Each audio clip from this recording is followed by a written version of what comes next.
Bonjour à tous et à toutes, j'espère que vous allez bien. Continuons ensemble cette lecture du vénérable Nepola Gunaratana sur les 8 marches vers le bonheur. Traiter la douleur.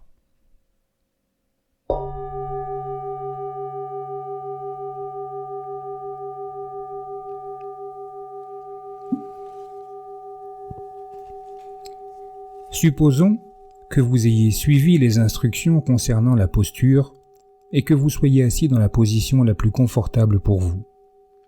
Rapidement, vous vous rendez compte que votre sensation confortable a disparu.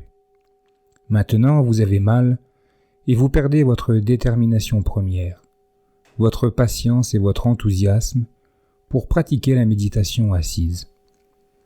Cela peut être décourageant. Mais soyez assurés que votre douleur est principalement due au manque de pratique. En pratiquant, la douleur diminue, et il est également plus facile de la supporter. Par conséquent, utilisez la douleur comme un signal pour renouveler votre détermination à pratiquer davantage. Si la douleur revient en raison d'un problème physique, par exemple, un disque vertébral déboîté ou une blessure antérieure, vous devez alors changer de posture. Peut-être allez-vous vous asseoir sur un banc ou sur une chaise. Mais si la douleur se produit dans une zone du corps normale et saine, je vous suggère d'essayer ce qui suit. La manière la plus efficace, mais la plus difficile, de traiter la douleur est de l'observer. Soyez avec la douleur, fondez-vous en elle, ressentez-la sans y penser comme étant ma douleur, mon genou, mon cou. Observez simplement la douleur de près et voyez ce qui lui arrive. Au début, la douleur peut devenir plus forte et faire peur.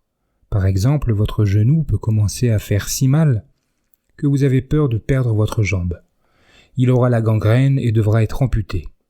Et vous voilà en train de vous demander comment vous vous débrouillerez avec une seule jambe. Ne vous inquiétez pas. Je n'ai jamais vu quelqu'un perdre une jambe à cause de la méditation. Lorsque la douleur que vous observez arrive à son point le plus atroce, si vous attendez patiemment, pendant, disons, 5 minutes de plus, vous verrez cette douleur effrayante menaçant votre vie commencer à se désintégrer. La douleur se transformera en une sensation neutre, et vous découvrirez que même une sensation douloureuse est impermanente. Vous pouvez utiliser une technique similaire avec la douleur psychologique, qui peut être due à la culpabilité ou à un souvenir traumatique. N'essayez pas de la repousser. Faites-lui bon accueil. Restez avec elle, même si un scénario horrible se déroule dans votre esprit. Sans vous perdre dans les souvenirs, continuez d'observer cette douleur psychologique et voyez comme elle finit par se dissoudre, de même que la douleur physique. Quand la percée a lieu et que la douleur disparaît, il se peut que vous éprouviez un grand soulagement, un calme paisible et relaxant. Naturellement, la douleur corporelle ou la mémoire traumatique peut réapparaître. Mais une fois que vous aurez traversé une douleur particulière, physique ou psychologique, cette douleur ne reviendra jamais avec la même intensité. Et la prochaine fois que vous serez sur votre coussin, elle n'apparaîtra probablement que plus tardivement. La deuxième stratégie pour traiter la douleur est de la comparer à celle que vous avez éprouvée au cours de votre vie. Cette douleur, présente bien qu'elle paraisse si pénible, n'est qu'une petite chose comparée à toutes celles que vous avez connues, et vous avez probablement déjà enduré bien pire. De plus, il y a ce subtil sentiment d'insatisfaction qui vous poursuit nuit et jour, en arrière-plan. Comparé à ces souffrances, cette petite douleur dans la jambe n'est pas si grande. Cela vaut la peine de supporter de manière à pouvoir surmonter les souffrances plus importantes et plus envahissantes de la vie. Elle est comparable à une écharde. Retirer une écharde fait très mal, et pourtant, vous acceptez ce mal pour en éviter pire plus tard. De même, vous pouvez accepter les douleurs de la méditation assise pour vous éviter de pires problèmes à l'avenir. Une autre approche est de penser aux souffrances que d'autres endurent. En ce moment même, de nombreuses personnes souffrent physiquement et psychologiquement, à cause d'une maladie, d'une vulnérabilité, d'une séparation de ceux qu'elles aiment ou d'autres problèmes graves. Rappelez-vous que, comparativement à toutes ces misères, votre douleur n'est pas si terrible. La 4e approche est d'ignorer la douleur. Vous portez délibérément votre attention sur la respiration. Vous pouvez, pour vous y aider, à respirer rapidement plusieurs fois. Ma dernière suggestion, seulement lorsque tout cela a échoué, est de bouger, mais avec beaucoup de circonspection. Faites doucement jouer les muscles pour voir si la douleur peut être diminuée avec un minimum de changement dans votre posture. Si la douleur est dans le dos, rendez-vous compte qu'il commence à être douloureux lorsque vous vous êtes affaissé vers l'avant. Si une tension apparaît dans le dos, effectuez d'abord une inspection mentale de votre posture. Détendez-vous et ensuite redressez-vous doucement. Les douleurs dans les chevilles et les genoux nécessitent une approche spéciale, car vous devez faire attention à ne pas créer une tension nuisible au tendon. Si vous pensez que la douleur peut venir d'un tendon, essayez d'abord de contracter et de relaxer les muscles situés au-dessus et au-dessous de cette articulation, sans bouger ou modifier votre posture. Si cela n'apporte pas de soulagement, bougez doucement la jambe, juste assez pour soulager la tension et le tendon. Soyez patient. Peut-être n'aviez-vous encore jamais pris une posture de méditation, ou bien seulement occasionnellement. Peut-être avez-vous l'habitude de vous asseoir sur des chaises ou des fauteuils. Il est naturel que vous ressentiez quelques douleurs quand vous vous asseyez par terre la première fois. N'avez-vous jamais escaladé une montagne? N'êtes-vous jamais monté à cheval? Vous souvenez-vous de ce que ressentait votre corps la première fois, ou à quel point il est douloureux le lendemain? Pourtant, si vous escaladez des montagnes ou montez à cheval chaque jour, vous y prenez plaisir rapidement, sans douleur. Il en va de même avec la méditation. Vous devez simplement continuer et continuer encore de méditer, en vous asseyant chaque jour dans la même posture. Concentrez votre esprit. Une bonne façon de calmer l'esprit est de le centrer sur la respiration. La respiration est facile à trouver. Vous n'avez pas un gros effort à faire pour y parvenir. Elle entre et sort constamment par les narines. Elle n'est impliquée dans aucune émotion, aucun raisonnement, aucune décision. Conserver l'esprit sur la respiration est une bonne façon de cultiver un état d'esprit neutre. Il est bon de commencer chaque méditation avec des pensées d'amitié bienveillantes. Certaines personnes ont parfois la capacité de se connecter directement à de telles pensées et de les adresser à tous les êtres vivants. Mais, le plus souvent, une méthode est nécessaire pour y parvenir. Commencez par diriger vos pensées bienveillantes vers vous-même, puis élargissez le cercle des destinataires, lentement, jusqu'à inclure tous les êtres vivants. Je recommande de réciter mentalement ou à haute voix le texte suivant.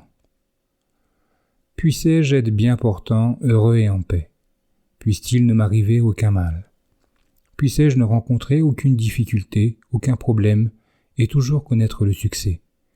Puissé-je aussi être patient, courageux, compréhensif, et déterminé à affronter et à surmonter les difficultés, les problèmes et les échecs inévitables dans la vie.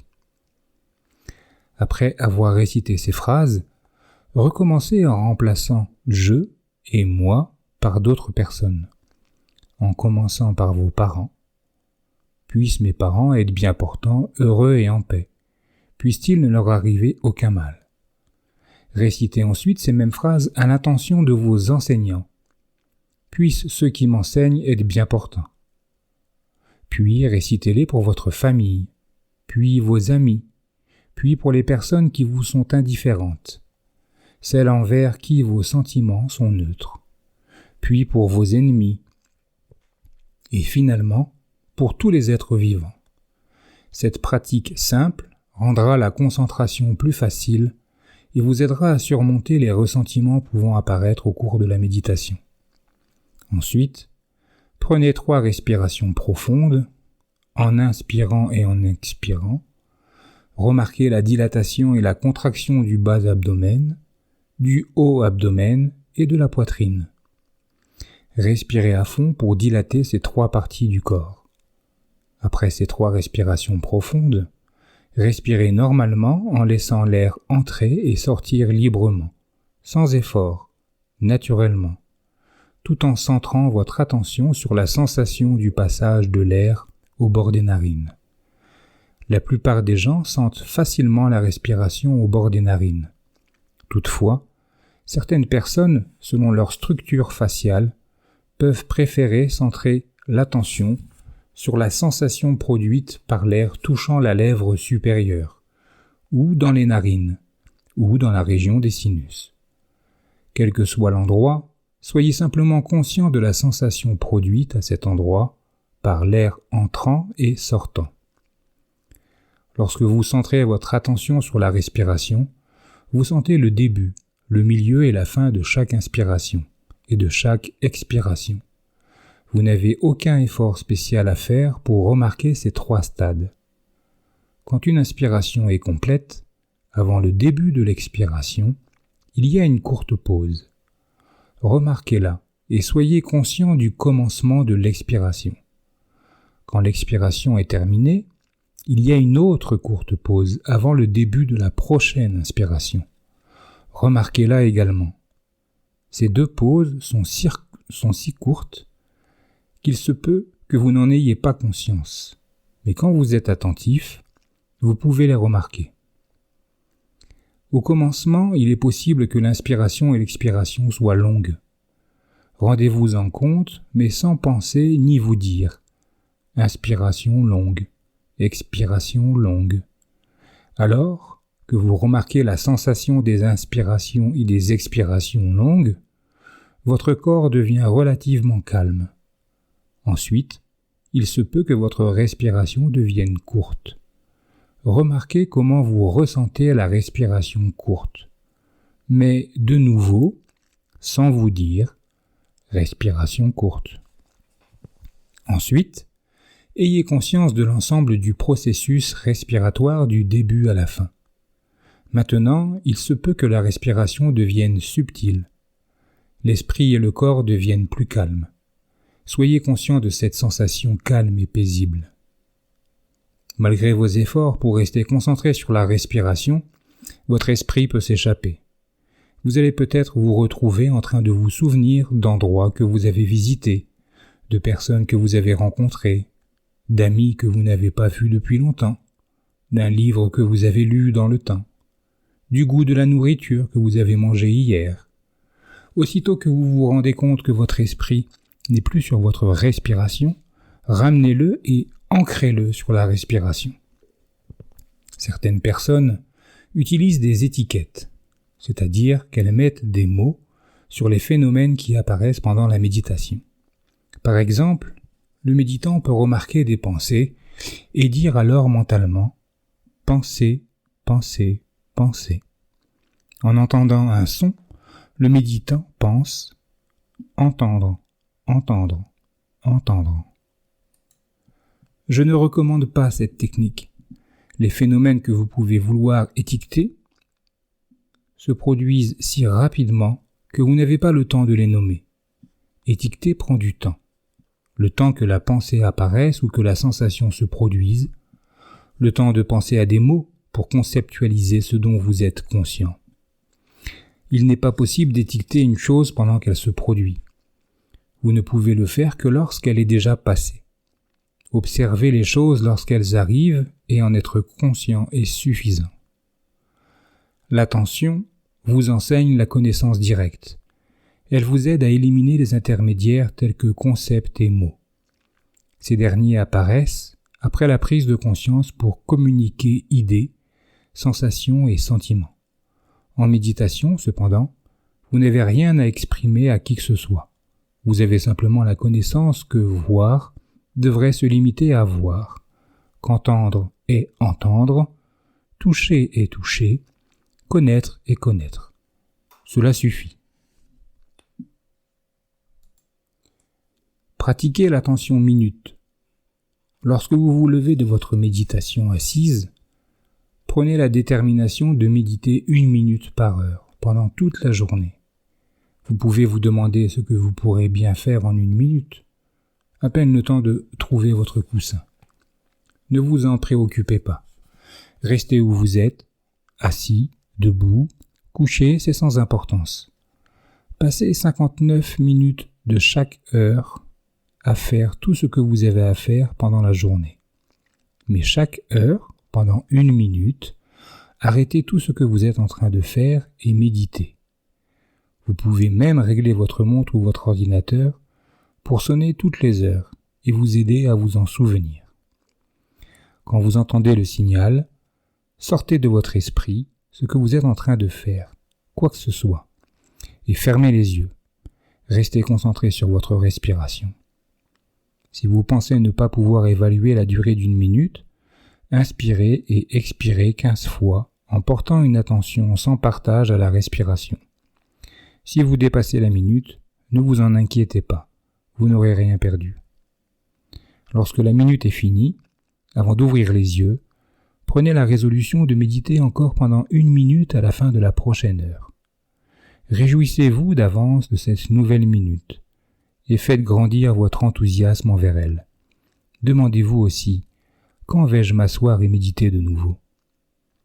Si vous utilisez cette méthode simple de manière répétée, à la fin de la journée, vous aurez médité 10 ou 15 minutes de plus. Et, à la fin de la journée, votre désir de vous asseoir, renforcé par le fait d'y avoir pensé toutes les heures, vous aidera à trouver la motivation pour méditer un moment avant d'aller au lit. Terminez votre journée par 1 demi-heure de méditation assise. Quand vous vous couchez, conservez votre esprit sur la respiration en vous endormant. Quand vous vous réveillez pendant la nuit, portez votre attention sur la respiration. Le lendemain matin, lorsque vous vous réveillerez, votre esprit sera encore avec la respiration, vous faisant vous souvenir de commencer votre journée par votre méditation assise.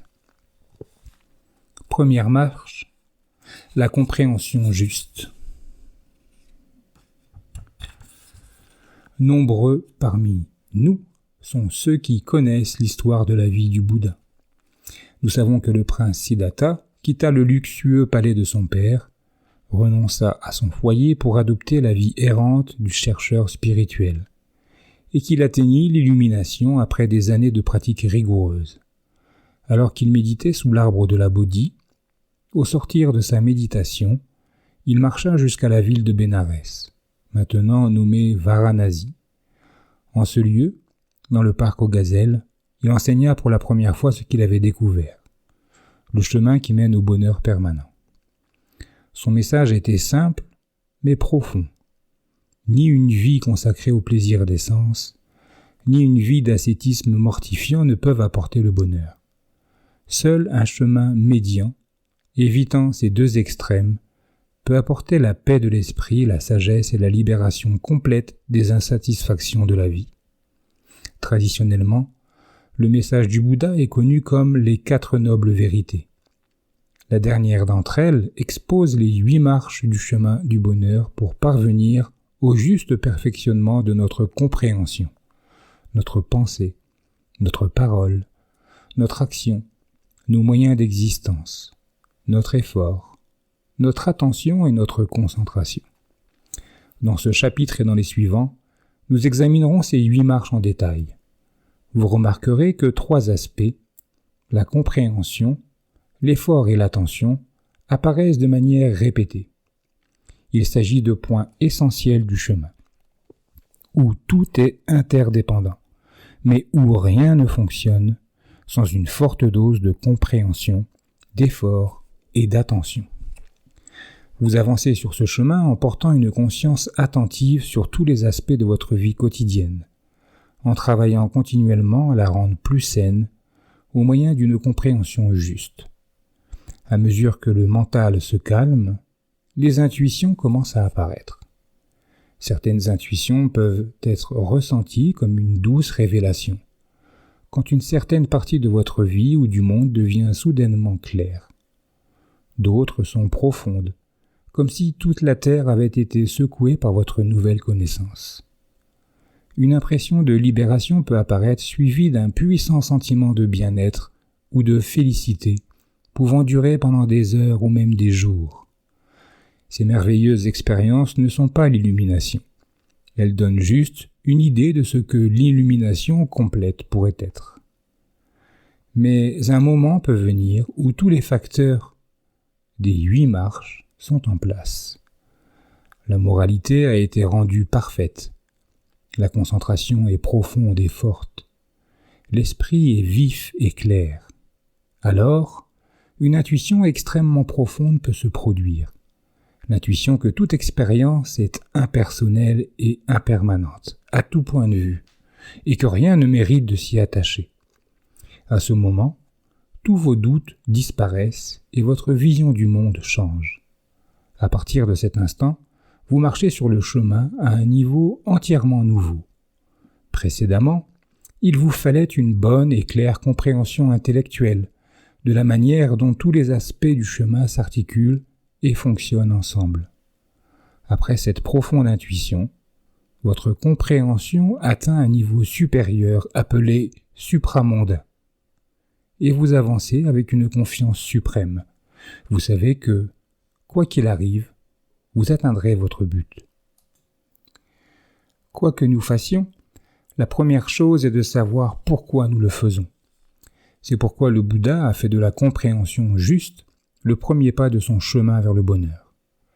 Il voulait que nous comprenions que la voie bouddhique n'est pas une théorie abstraite, une sorte de promesse d'être bon, pour obtenir une récompense, ni un code de conduite mystérieux que nous devrions suivre pour appartenir à une société secrète. Plus exactement, le chemin du Bouddha est fondé sur le bon sens et sur l'observation attentive de la réalité. Il savait que si nous ouvrons nos yeux et regardons attentivement notre vie, nous comprendrons que les choix que nous faisons conduisent soit au bonheur, soit au malheur. Une fois ce principe pleinement compris, nous ferons de bons choix, parce que nous voulons être heureux. Comme le Bouddha l'a expliqué, la compréhension juste comporte 2 parties. Comprendre la cause et l'effet, et comprendre les 4 nobles vérités. Comprendre la cause et l'effet. Les bouddhistes peuvent dire que des actions sont justes ou injustes, bonnes ou mauvaises, morales ou immorales. Mais en esprit, ils donnent à ces adjectifs un sens quelque peu différent de celui qu'ils transmettent généralement. Habile ou malhabile fait probablement mieux comprendre leur idée. À la base de la moralité bouddhique se trouve la notion que l'action malhabile entraîne des conséquences malheureuses, alors qu'agir habilement produit des résultats heureux.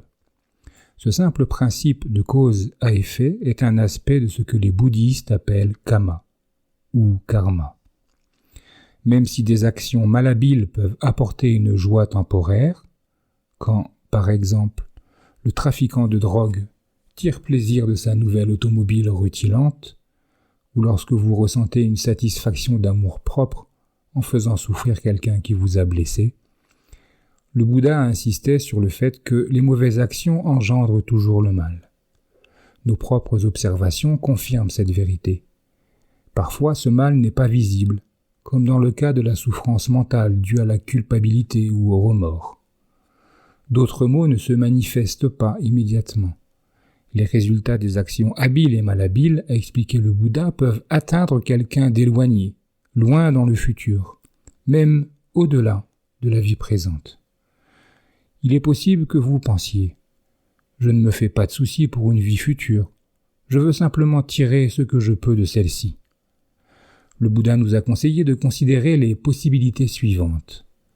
Même s'il n'y a pas de vie future, accomplir des actions saines m'apportera du bonheur et une conscience claire dans cette vie-ci. Et s'il se trouve qu'il y a une vie future après la mort, je serai doublement récompensé, maintenant et plus tard encore. De l'autre côté, S'il n'y a pas de vie future en agissant mal, je me sentirai misérable et coupable dans cette vie-ci. Et s'il y a réellement une vie future au-delà de la mort, je souffrirai encore à l'avenir. Ainsi qu'il y ait une vie future ou non, abandonner ce qui est malsain et cultiver ce qui est sain garantit notre bonheur.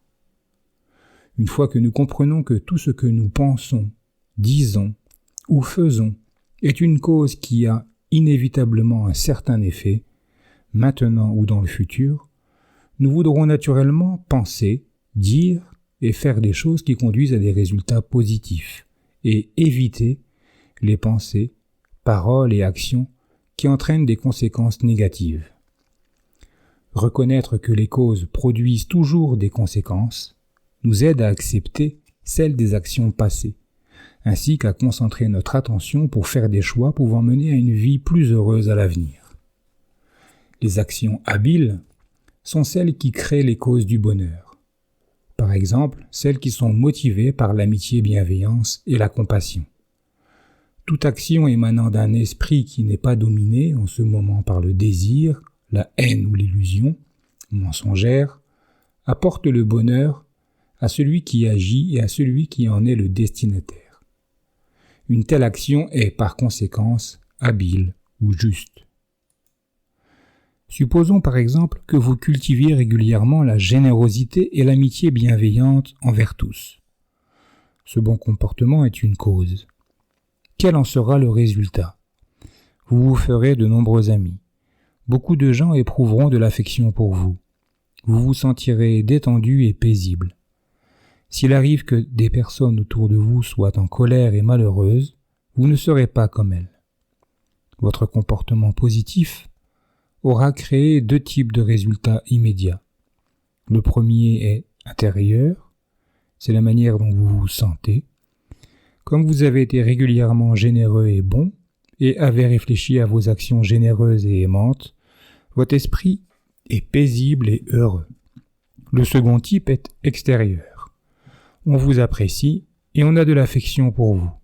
Bien que ce soit certainement agréable, les résultats extérieurs sont moins importants que les premiers, car ils sont tributaires de la réaction d'autres personnes, et, par conséquent, moins fiables.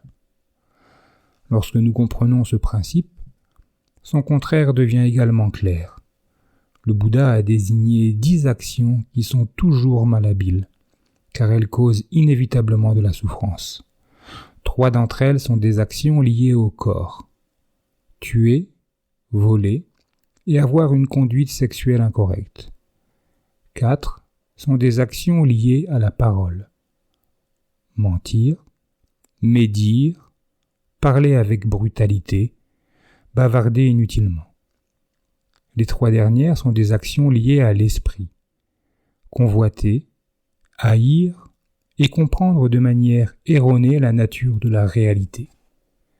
Ce que recouvre chacune de ces 10 actions et comment nous pouvons les éviter est expliqué en détail dans les prochaines étapes du chemin. Cependant, avant même de pouvoir pratiquer la voie du Bouddha, nous avons besoin d'une compréhension de base suffisante pour nous rendre compte que ces 10 actions sont malhabiles, car elles entraînent inévitablement une profonde souffrance, à la fois à ceux qui les commettent et à ceux qui les subissent. S'abstenir de ces 10 actions ne résulte pas d'une liste de commandements, mais d'un ensemble de principes à suivre volontairement par conviction. Personne ne peut vous y contraindre. Vous devez découvrir par vous-même, à partir de vos propres expériences et en observant celles d'autrui, si ces actions mènent à des résultats positifs ou négatifs. C'est votre expérience qui vous dira si les comportements malhabiles entraînent des souffrances physiques et psychologiques, pour vous-même et pour les autres. Par ailleurs, les gens n'entreprennent de mauvaises actions que lorsque leur compréhension est défectueuse, et leur esprit pollué par l'avidité, la haine ou l'illusion mensongère. En fait, toute action provenant d'un esprit plein d'avidité, de haine ou ignorant conduit à la souffrance et est, par suite, malhabile ou fausse. La morale bouddhique est un comportement rationnel, fondé sur ce principe de cause à effet. Pour mal agir, vous avez besoin de vous mentir à vous-même sur les causes et les effets. Plus votre comportement est mauvais, plus votre mensonge doit être grand. Quelle intuition profonde, quelle libération pourrez-vous jamais connaître si vous nourrissez délibérément vos illusions par des comportements allant à l'encontre de cette vérité fondamentale que les actions ont des conséquences. Si vous vous engagez dans un comportement réellement mauvais, vous ne parviendrez pas à une grande clarté, sans parler d'intuition libératrice, par la voie du Bouddha. Vous devez observer ces principes de moralité, c'est essentiel. La méditation de la vision intérieure accroît la perception des conséquences dévastatrices d'un comportement immoral. Le méditant fait l'expérience saisissante des effets douloureux, des pensées, des paroles et des actes malsains, et il éprouve de manière pressante le besoin de renoncer à toutes leurs formes. Vous seul êtes l'auteur de votre avenir. L'expérience vous l'enseigne. Votre comportement n'est pas une loi naturelle, immuable. À chaque moment, vous avez la possibilité de changer, de modifier vos pensées, vos paroles, vos actions. Si vous vous entraînez à être attentif à ce que vous faites, et vous demandez si vos actions ont des chances d'avoir des résultats positifs ou négatifs, vous serez votre propre guide pour aller dans la bonne direction. De bonnes intentions répétées peuvent générer une puissante voix intérieure qui vous gardera sur les rails. Elle vous rappellera, chaque fois que vous êtes pris au piège d'un cycle de souffrance, que vous pouvez en sortir. Périodiquement, de brefs éclairs vous montreront à quoi ressemble le fait d'être libre. Vous transformerez cette vision en une réalité en accomplissant des actions positives et en laissant partir la souffrance. Ainsi, la moralité, définie comme des actions en accord avec la réalité, est le fondement de tout progrès spirituel. Sans elle, aucun aspect du chemin ne permettra de réduire la souffrance. L'idée que les actes ont des conséquences qui leur correspondent est la première partie de la compréhension juste. Maintenant, vous devez y ajouter une bonne intelligence des 4 nobles vérités. Comprendre les 4 nobles vérités. Le Bouddha a lui-même dit qu'il enseignait seulement 4 idées. Insatisfaction, cause, cessation et chemin. Insatisfaction se réfère à la souffrance que nous ressentons dans notre vie. Cause est la raison de cette souffrance. Notre esprit indiscipliné, avide. Cessation est la promesse du Bouddha que nous pouvons faire cesser l'insatisfaction en supprimant notre avidité. Chemin est la démarche aux 8 aspects que nous devons faire pour atteindre ce but. Durant ses 45 années d'enseignement, du jour de son premier sermon dans le parc aux gazelles jusqu'à sa mort, le Bouddha a expliqué ces 4 mots des centaines de fois. Il voulait avoir la certitude que ces idées essentielles puissent être comprises par des gens de tempéraments différents, situés à des niveaux de développement spirituel variés. En une occasion, il expliqua que le mécontentement venant des souffrances de la vie est un fardeau. Nous créons notre insatisfaction en ramassant le fardeau. Nous la faisons cesser en le mettant à terre. Le chemin nous dit comment nous décharger du fardeau. Une autre fois, il appela l'insatisfaction une maladie, comme un médecin. Le Bouddha diagnostique la cause de la maladie. La guérison obtenue par le docteur Bouddha met fin à la maladie. Et le chemin est la médecine qu'il nous a prescrite pour recouvrer la santé. Comprendre la première vérité, l'insatisfaction. La première vérité énoncée par le Bouddha nous dit que l'insatisfaction est inévitable. Vous êtes en droit de vous demander, cet enseignement sur l'insatisfaction s'applique-t-il à notre monde moderne alors que tant de découvertes ont rendu notre monde et notre vie plus confortables? À l'époque du Bouddha, les gens devaient souffrir des éléments, de la maladie et des désastres naturels. Mais nos capacités techniques actuelles ne nous permettent-elles pas de faire tout ce que nous voulons, d'aller partout où nous le désirons et de fabriquer tout ce dont nous avons besoin? Pourtant, aussi facile et sûre notre vie moderne puisse paraître, la vérité de l'insatisfaction n'a pas changé. Elle est aussi valable aujourd'hui qu'elle l'était à l'époque du Bouddha. En ce temps-là, les gens étaient insatisfaits, et nous le sommes aussi. Cette première vérité énoncée par le Bouddha peut prendre différents noms en fonction de la situation.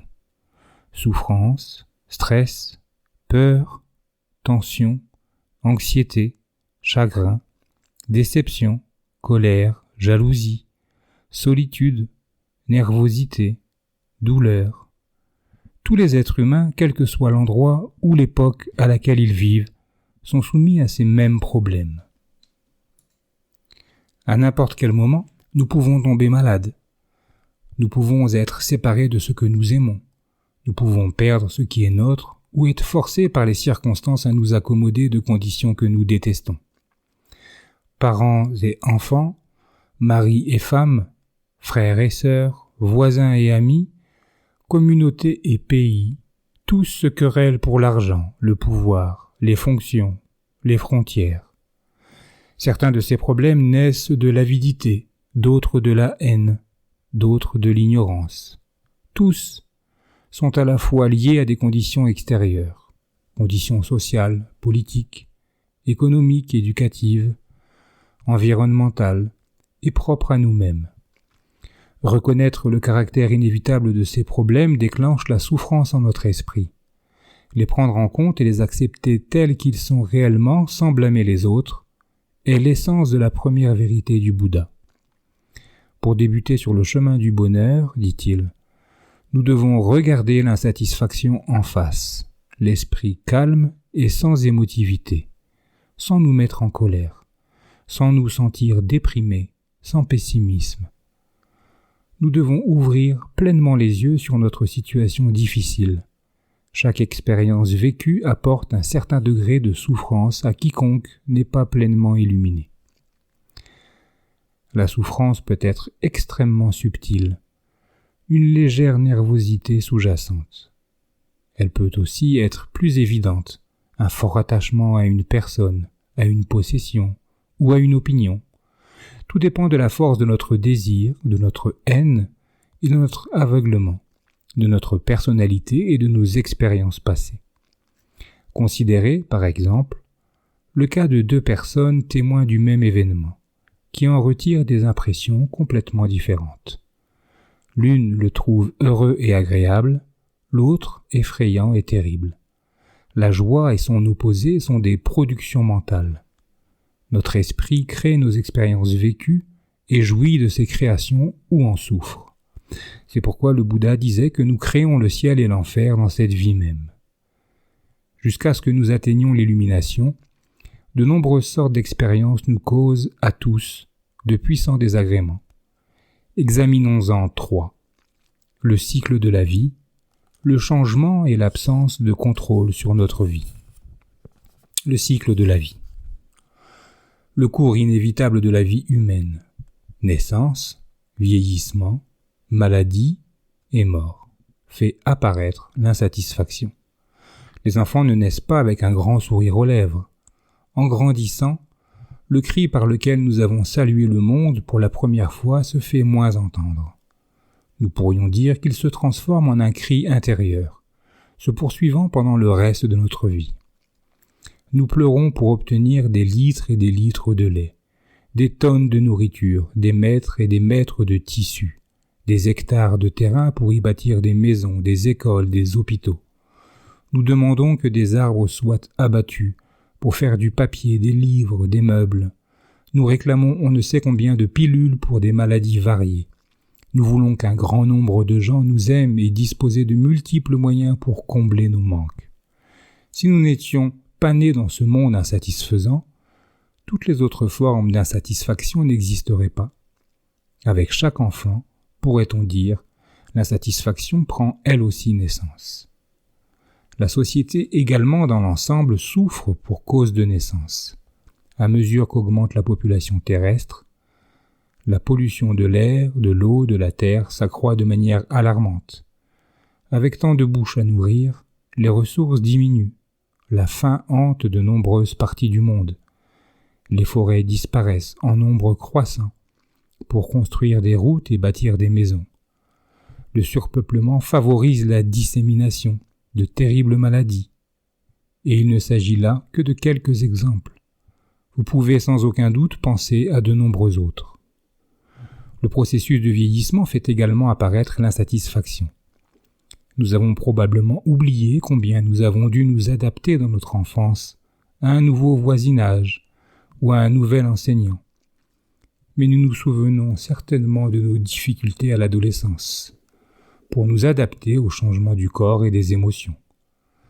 À l'âge adulte, nous devons nous plier de nouveaux emplois, de nouvelles relations, de nouvelles technologies, de nouvelles maladies, de nouvelles conditions sociales, souvent avant même d'être pleinement à l'aise avec les présentes. Ces changements inconfortables semblent être communs à toutes les étapes de la vie. En vieillissant, le problème de l'ajustement au changement devient plus manifeste encore. Il est pénible de perdre le bien-être physique dont nous jouissons dans notre jeunesse. Nous savons que vieillir est inévitable, mais nous souhaitons que ce ne le soit pas. Aussi souffrons-nous. Lorsque le Bouddha a dit que vieillir fait apparaître la souffrance, il parlait en réalité de la croissance et de la dégénérescence en général. Nous savons que chacune des cellules de notre corps est en train de se dégrader ou de mourir, et que de nouvelles cellules prennent continuellement leur place. De même, chaque état d'esprit se dissipe et un nouvel état apparaît. À la longue, ce processus de dégénérescence et de changement affaiblit le corps et l'esprit et cause notre mort physique. De manière évidente, la maladie est une autre cause d'insatisfaction. Tout le monde sait à quel point la maladie est douloureuse. En fait, la maladie cause deux formes de souffrance, la peur d'être malade et l'expérience directe de la maladie. Ainsi est-elle une source continuelle d'anxiété, créant la souffrance quand nous sommes malades et la peur quand nous sommes en bonne santé. Les gens pensent généralement que la douleur et souffrance sont synonymes, mais ce n'est pas le cas. Bien que vous ne puissiez pas éviter la douleur d'une blessure ou d'une maladie, il est possible d'éviter la souffrance qui résulte de la douleur. À mesure que diminue votre attachement, à ce que vos sensations corporelles soient d'une certaine manière, vous éprouvez moins d'insatisfaction quand elles sont différentes. Par exemple, lorsque Devadatta lança une pierre et blessa le Bouddha au pied, celui-ci éprouva de la douleur. Mais comme il comprenait la nature de la douleur, il ne souffrit pas à la manière des gens ordinaires. Il est généralement possible de s'accommoder des sensations douloureuses. La souffrance causée par ce qui est plus profonde et plus difficile à surmonter. La quatrième forme de souffrance du cours de la vie est la mort. Non seulement le moment de la mort, mais aussi tout ce qui y mène. Nous redoutons tous la mort, et nous nous tracassons quant à la manière dont nous mourrons et quant au moment où cela pourrait se produire. Nous savons aussi qu'en mourant, nous serons obligés de tout laisser derrière nous. Sommes-nous capables de le supporter ? Quand quelqu'un que nous aimons meurt, c'est un choc. Le chagrin et le sentiment de perte peuvent durer des années, et même toujours. Mais les souffrances du cycle de la vie ne se terminent pas avec la mort. Le Bouddha a enseigné que celle-ci n'y met pas fin. Quelqu'un ayant traversé de grandes souffrances peut dire, à l'approche de la mort, plus jamais cela. Mais ce simple souhait ne peut empêcher le cycle de se poursuivre. Aussi longtemps que nous sommes ignorants de la nature véritable de la réalité, aussi longtemps que le désir, la haine et l'ignorance existent dans notre conscience, la ronde sans fin des renaissances, le cycle des vies passées, présentes et futures continuera. Au sein du cycle, les désagréments que nous avons mentionnés se reproduisent encore et encore. L'énergie de toutes ces expériences est comme un sac à dos que nous portons de vie en vie à travers un nombre incalculable de renaissances. À chaque nouvelle vie, son contenu est simplement transféré dans un nouveau bagage. Quand nous mourons, rien de matériel ne vient avec nous. Pourtant, ce même sac à dos d'énergie, les traces de toutes les activités mentales et de toutes les paroles et actions intentionnelles de cette vie et des précédentes, non seulement voyage avec nous, mais oriente véritablement la nouvelle vie. Jusqu'à ce que nous ayons vidé nos sacs, jusqu'à ce que nous ayons épuisé les résultats de tout ce que nous avons créé par désir, haine ou ignorance au cours d'innombrables vies, nous ne pouvons échapper à la mort et à la renaissance perpétuelle. Cette pensée peut nous motiver pour faire tout ce que nous pouvons en cette vie-ci pour parvenir au bonheur permanent de la libération. Nous avons déjà mentionné le désir et la haine comme de fortes motivations de nos actions. Mais que voulait dire le Bouddha quand il parlait d'ignorance? Et pourquoi joue-t-elle un rôle aussi crucial dans le mécontentement que nous ressentons? Ignorance au sens bouddhique signifie à la fois ne pas connaître, comme dans ne pas connaître ce que le Bouddha voulait dire par les 4 nobles vérités, et connaissance erronée, c'est-à-dire croire que nous comprenons comment le monde fonctionne alors que nous ne le comprenons pas. Étant ignorants de la vérité de la souffrance, nous croyons qu'un nouvel emploi, une nouvelle maison, un nouveau partenaire nous apportera un bonheur authentique. Ignorant la manière dont l'énergie de nos paroles et de nos actions voyage avec nous de cette vie à la suivante, nous permettons au désir, à la haine, au doute, à la jalousie, de nous motiver. Ignorant qu'une vie simple et disciplinée, de bons amis, la pratique de la méditation et une étude attentive de la nature véritable de notre expérience nous apportent le bonheur en cette vie et en celle à venir. Nous forgeons des millions d'excuses pour ne pas nous engager dans ces activités positives. Nous sommes même ignorants de notre ignorance. Après un enseignement particulièrement profond sur la nature de la réalité, Ananda, le fidèle serviteur du Bouddha, lui dit « Vénérable, cet enseignement semble très profond, mais il est pour moi aussi clair qu'il est possible de l'être. » Le Bouddha répondit « Non, ne dis pas cela. Il ne semble pas seulement profond, il est profond. » En raison de son ignorance, la compréhension du message du Bouddha par Ananda n'était pas encore complète, et ainsi n'atteignit-il pas la libération à ce moment-là. Comme Ananda, notre ignorance continue de nous faire tourner parmi les nombreuses souffrances du cycle de la vie. Le changement. Le changement sera la suite de cette prochaine lecture sur les 8 marches vers le bonheur. Dans l'immédiat, je vous souhaite à tous et à toutes une belle journée, de belles méditations, et je vous dis à bientôt.